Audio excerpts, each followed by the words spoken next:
Платите во приватниот сектор треба да се зголемат и да изнесуваат помеѓу 50 и 60.000 денари, побараат денес од Сојуз на синдикати на Македонија до работодавачите. Во овие трудоинтензивни дејности од приватниот сектор не треба да има плати помали од 50 и 60.000 денари.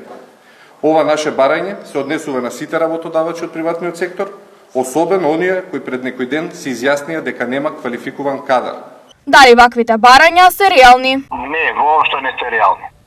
Не се реални затоа што платите не може да се споредуваат номинално од држава, туку се споредуваат во однос на просечна плата, во однос на GDP по жител. И ако така гледате, ние имаме плати највисоки, минимални плати, највисоки во однос на просечна плата во Европа.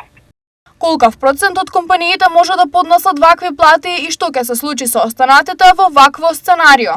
Може само 10% од компаниите, никој повеќе. Значи, ние имаме гранки кои имаат испод 30.000 денари и тоа доста големи гранки како што е текстил, кожарство, дрвна индустрија, шумарство, водостопанство. Значи, тоа не се малку луѓе. Во такви услови, вие ако ставите, да речеме, минимална плата 30.000 денари, тие треба да имат 60-70% да вработените иста плата, што доведува до демотивација на добрите работници. Тоа е навистина погрешна, многу погрешна одлука.